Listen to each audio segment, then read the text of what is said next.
So we spoke about hot beverages, we spoke about cold beverages. Give guidance for the traveler in regards to, let's say, baked items. It has hashgacha, might be pas palter. So baked item is another one of the things that people are very perplexed with, because we all know, Chazal tell us that even though there is a gzeira of having pas Yisrael, you have to have bread that has Jewish involvement in the baking. There are situations, circumstances, l'chatchila, b'diavad, again, different ways in psak halacha and minhagim in different communities on when pas palter is acceptable. So they think, there's a heter of pas palter, so I can just eat bread anywhere. No, that doesn't work. That works as long as, again, like we said before, you know what the ingredients are and you know that the equipment is not going to be compromised.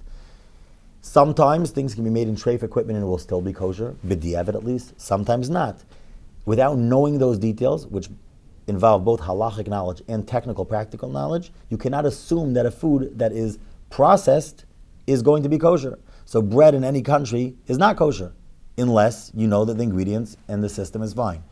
Most places in the world, the answer is no. In some countries, we know as a fact that they use lard, they use highly sensitive kosher ingredients beyond the plain flour, water, sugar, yeast, whatever, they're in bread.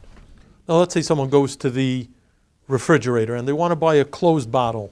So we're talking about Coca-Cola, or they want to buy beer, they want to buy whiskey, something like that. So we're not talking about an open item. What guidelines could you give them? The same rule applies. You have to be able to be confident to know what the item is. So there are countries like Scotland that have relatively tight laws on and just customs, the way they make whiskey. We know what those things are. We know that those things don't pose serious kosher concerns. There's a question of sherry cask, which is well known. We're not going to get into that whole topic.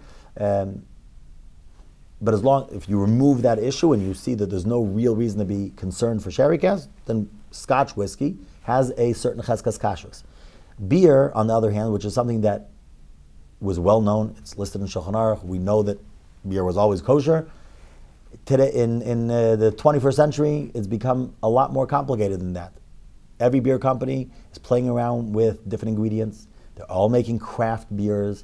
There are some purists out there that they stick to the straight, good old 4 beer ingredients. Originally 3. They added in yeast around 100 years ago when they started making industrialized yeast. But when you say craft beer, for the layman, what do you mean? Craft beer is any beer that's not large, mass-produced, normal beer companies. If you're People talking about making beers in their house, no, that's already considered microbrewery. That's already without a question a problem. Okay. But when you're talking about craft beers, you're talking about things that might be quite large. They're regional. People recognize brands, but they're crafty. They're not beholden to any real standard. We don't have to just do these 3 things. Mm-hmm. We can do whatever we want. We can add something. Flavorings. To add flavorings. Even large beer companies sometimes are adding flavorings when they should. They shouldn't. Different topic, but it's not as pure as it used to be. So again, I'm not saying that all beer is not kosher. The general guidelines that most kashrus agencies advise on is that if it's a reputable, normal, large beer company and it's a plain beer that has no obvious flavoring, no obvious problems, then it still does have a cheskas kashrus. But as time progresses, we see that is not necessarily going to stay the same. So, and would that be only in the United States, or would that be internationally? Internationally, there are places in the world that obviously have a bigger problem than others. Germany, Belgium are beer purist countries. That's the origin of pure beer. I forgot the exact term. Reagan something. I forgot exactly what the word is in German. That for the Bavarian beer purity laws. Mm-hmm. So there are companies. They stick to those things, particularly in those areas. But internationally, beer companies are doing everything and anything that makes sales. Mm-hmm. Now, the traveler goes on and he sees fish for sale. And he's educated enough to know the simanim, fins, scales. Could he buy fresh fish? Great question. Frozen fish? Are there gedarim? Very clear gedarim. So this is a question that usually comes from people that are in town, that are used to having everything with a hechsher. So therefore, all of a sudden, they walk out of everything has a hechsher, and one second, so what do I do about my fish? People out of town that don't have a fishmonger, a fish shop that's certified, available under Ashgacha, they generally know the guidelines already. The guidelines are quite simple. The fish itself, as long as you can identify that the fish is a kosher fish, which means you see scales, physically see skin with scales, then the fish itself is kosher. Your only question then is, what did they cut that with? Is there any fat? Is there any residue from a different type of fish that crossed over?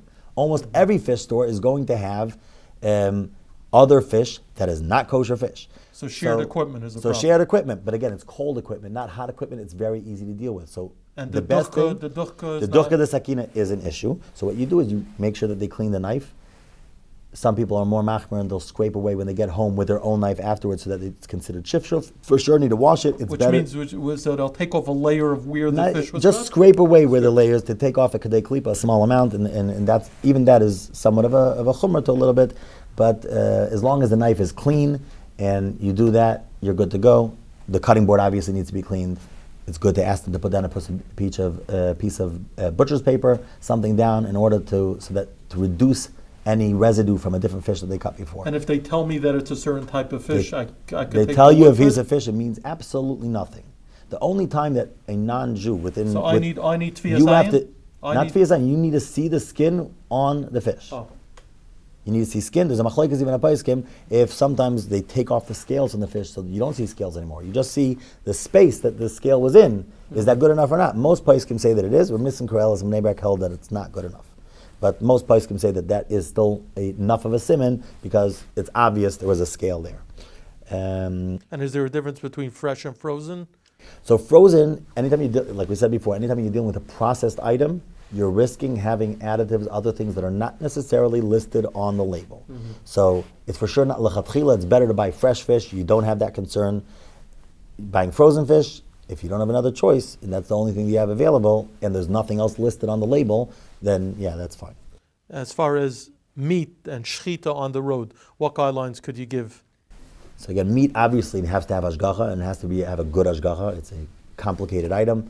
It's a very communal-centric item. It used to be that every community had its own shchita. They asked it in many communities what's called shchutei chutz. Most people don't even know such a thing exists. Actually, when one of the large chicken processors in the United States started up, I think 60 or 70 years ago, they paid off shachtim in different communities not to shecht because they were essentially putting them out of business. Mm-hmm. But they did that to dominate the market. But it's something that's highly complicated, and you have to make sure that shechita meets your standards. And so it's definitely something that somebody needs to research before, make sure that it's fine. Obviously, me'ikar adin, if you see something, it says that it's kosher on it, and there's two chaysamayis, because meat has to have two chaysamayis, it's properly sealed, then me'ikar adin, that's fine also. But not recommended unless you know that it's coming from a place that's reliable. Could the traveler purchase any items without ashgacha? You know, he's traveling. Are there items, are there cardinal rules that you could give? Okay, you could buy this and this and this without ashgacha. So the rule of thumb, obviously anything raw that's unprocessed, raw fruit, raw vegetables, leaving the bug issue out, right, those things are good to go. Everything else beyond that is going to be very geographic in nature. So in one country, nuts, dry roasted nuts, for example, in some countries are perfectly fine.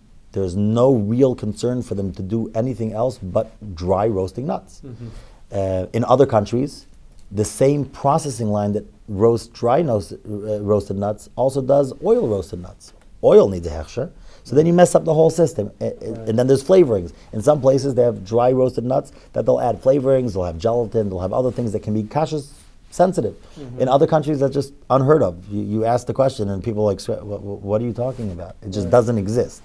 Which is an important thing you're talking about, because even if someone is knowledgeable enough to read a ingredient label, and they could say that everything in this product is kosher, we don't know the equipment it was produced on, if there was shared equipment, like you're saying, oils and the like. So and you don't know if there's processing aids that are used. Like one of the most common things that comes up always is maple syrup. Mm-hmm. Maple syrup itself might be kosher. Right. They have to use anti-foam when they make it. Anti-foam can be treif. Traditionally, they used to use a piece of bacon in order to stop the foam from flowing over.